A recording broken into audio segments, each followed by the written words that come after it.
Scotland's new leader is just being announced after 2 weeks of voting by members of the Scottish National Party. Let's take a listen. They've worked tirelessly to engage with members all over the country. So this is a historic moment for the SNP. And as we look forward to our new leader, I want to thank Nicola Sturgeon for her exceptional leadership over the past 8.5 years. I'd also like to convey my thanks to the candidates, to our members, and to everyone at SNP HQ and our National Executive Committee who've worked so hard behind the scenes to deliver this important exercise in party democracy.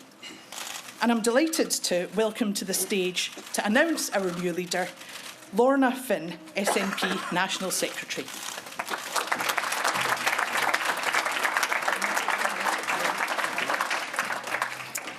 As National Secretary of the SNP, I have been given the results of the party leader election 2023 from my voice, the Ballot Services Company.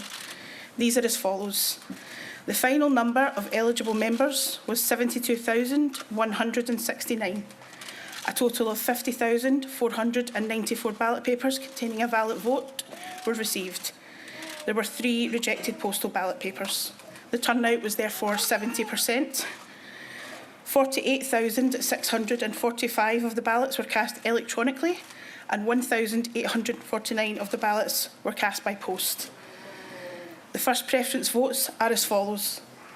Ash Regan, 5,599. This represents 11.1% of the first preference vote. Kate Forbes, 20,559. This represents 40.7% of the first preference vote. Humza Yousaf, 24,336. This represents 48.2% of the first preference vote. As no candidate received more than 50% of the votes, Ash Regan, as the candidate who received the least number of first preferences, was eliminated, and the second preference votes in favour of Kate Forbes or Humza Yousaf were given to them. The result after those votes were redistributed was as follows. Kate Forbes, 23,890. This represents 47.9% of the final vote. Humza Yousaf, 26,032. This represents 52.1% of the final vote. I therefore declare Humza Yousaf duly elected as the Scottish National Party leader. Congratulations, Humza. And I now invite you up to say a few words.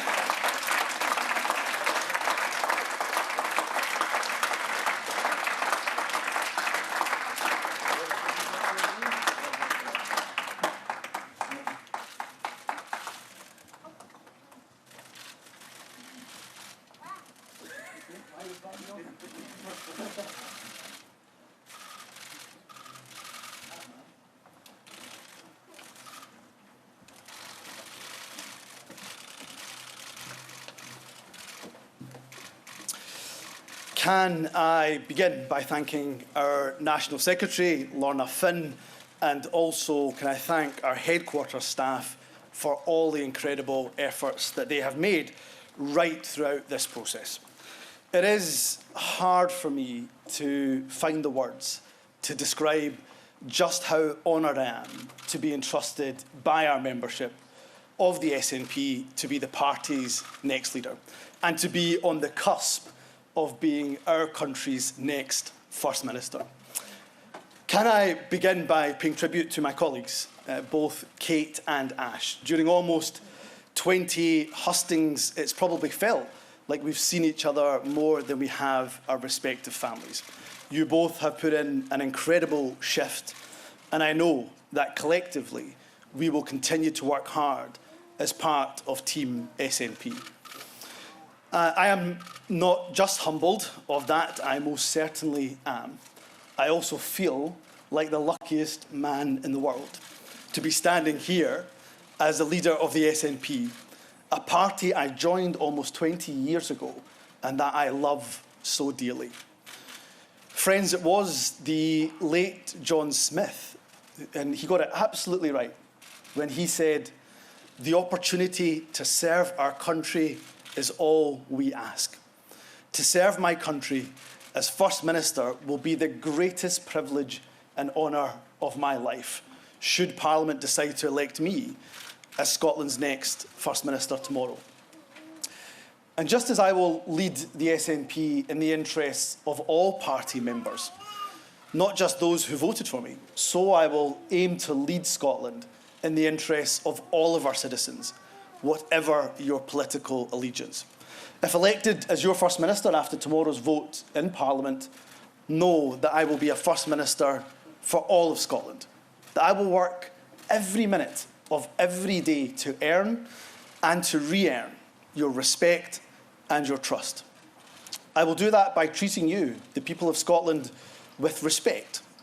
There will be no empty promises or easy sound bites when the issues in front of us are difficult and complex, because government is not easy, and I won't pretend that it is. My immediate priority will be to continue to protect every Scot as far as we possibly can from the harm inflicted by the cost of living crisis, to recover and reform our NHS and other vital public services, to support our well-being economy, to improve the life chances of people right across this country. I will move quickly to develop plans to extend childcare, to improve rural housing, support small businesses and boost innovation. I will bring forward reforms of the criminal justice system. I'll work with local government to empower our local authorities. And as First Minister, I will not shy away from those exceptionally tough challenges that require the difficult decisions. But where there's challenge, I will use it to also find opportunity. My government will seize the economic and social opportunity that the journey to net zero will bring. A country as energy rich as Scotland should not have people living in fuel poverty. The government I lead will renew and redouble our efforts to lift people out of poverty, to make work fair, to make our economy work for the people, and to ensure as we become a more prosperous country, we also become a fairer country too. And while I have had my fair share of battles with the UK government over the years, and there may well be some to come, I will work with them and other devolved nations constructively where I can in the best interests of our nation. I'm a proud Scot, and equally a proud European too, and Scotland is a European nation. We want to return to the European Union and play our part in building a continent that's based on human rights, on peace, prosperity and social justice. To the people of Scotland, the SNP has earned your trust by governing well, by ensuring that your priorities are our priorities. As a party and as a government, we are at our best when we are radical and bold. And the challenges we face today, they require nothing less of us. That is what I promised the people of Scotland, if Parliament, of course, puts its trust in me tomorrow. Joining the SNP, for me, was an act of hope, but it was also a statement of intent. I was determined then, as I am now, that we will deliver independence for Scotland, together, as a team. Leadership elections, by their very nature, can be bruising. However, in the SNP, we are a family. Over the last 5 weeks, we may have been competitors or supporters of different candidates. We are no longer Team Humza or Team Ash or Team Kate. We are one team, and we will be the team. We will be the generation that delivers independence for Scotland. Where there are divisions to heal, we must do so quickly, because we have a job to do. As a party, we are at our strongest when we are united. And what unites us is our shared goal of delivering independence for our nation. To those in Scotland who don't yet quite share that passion that I do for independence, I will aim to earn your trust by continuing to ensure we govern well, and earn your respect as First Minister by focusing on the priorities that matter to all of us. And in doing so, using our devolved powers to the absolute maximum effect to tackle the challenges of the day. And for those of us in this room and watching who do believe in independence, we will only win by making that case on the doorsteps. And my solemn promise and commitment to you is that I will kickstart our grassroots, our civic-led movement, and ensure our drive for independence is in fifth gear. The people of Scotland need independence now more than ever before, and we will be the generation that delivers independence for Scotland. Before concluding, I want to take the opportunity to thank some very, very special people indeed, and I wouldn't be standing here today if it wasn't for the support and the encouragement of a number of hard-working people.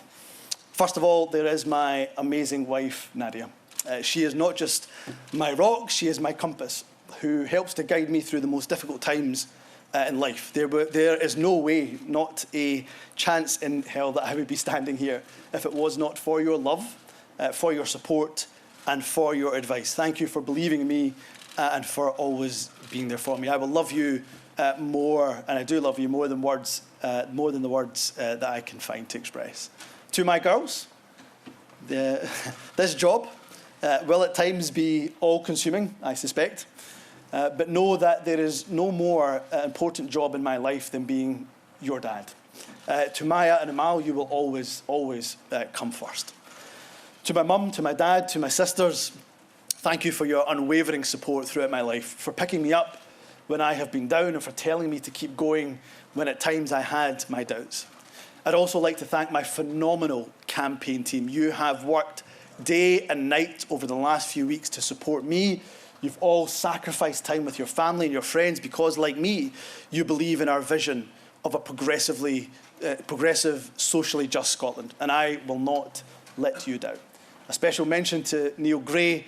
He is quite simply the best cornerman I could have asked for. During the roller coaster of emotion that is any leadership contest, you have been by my side, and there is no way I would have made it to the finish line without your support. And to my good friend and colleague, Shona Robison, your wise counsel has been indispensable to me during this contest. To our now former leader, Nicola Sturgeon, and her deputy in government, John Swinney, thank you for your dedicated service to this party, to our country, and to all the people of Scotland. You have left me strong foundations to build upon. And thank you to my colleagues in both parliaments, across local government, and activists around the country who have been so supportive and so encouraging. I will ensure that I harness all of the talent across the party and across the country as I build that team that will take Scotland forward to deliver our nation's independence. From our brilliant MPs, led ably by Stephen Flynn and by Mary Black in Westminster, to our leaders in local government, as well as our exceptional group of MSPs in the Scottish Parliament, our Parliament has an array of talent right through its ranks. Our parliamentarians, our councillors, our activists, our members, all have a vital part to play on our journey to independence, as do our friends right across the independence movement. To have your confidence as I take on the role as SNP leader means so much to me. My final thanks is to my grandparents. Unfortunately, they're no longer alive to see this day, but I'm forever thankful that my grandparents made the trip from Punjab to Scotland over 60 years ago. As immigrants to this country who knew barely a word of English, they could not have imagined in their wildest dreams that their grandson would one day be on the cusp of being the next First Minister of Scotland. As Humza Yousaf worked in the Singer sewing machine factory in Clydebank, as Rahmat Ali Bhutta stamped tickets on the Glasgow Corporation buses, they could not have imagined, as I say, in their wildest dreams, that 2 generations later, that their grandson would one day be on the cusp of being Scotland's First Minister. We should all take pride in the fact that today we have sent a clear message that your colour of skin, or indeed your faith, is not a barrier to leading the country that we all call home. From the Punjab to our Parliament, this is a journey over generations that reminds us we should be celebrating and always celebrate the migrants who contribute so much to our country. This is what drives my commitment to equality, that will underpin my actions as First Minister. Thank you for the honour of choosing me to be your nominee to become Scotland's 6th First Minister. I will dedicate every waking moment to serving you, the people of Scotland. Thank you very much.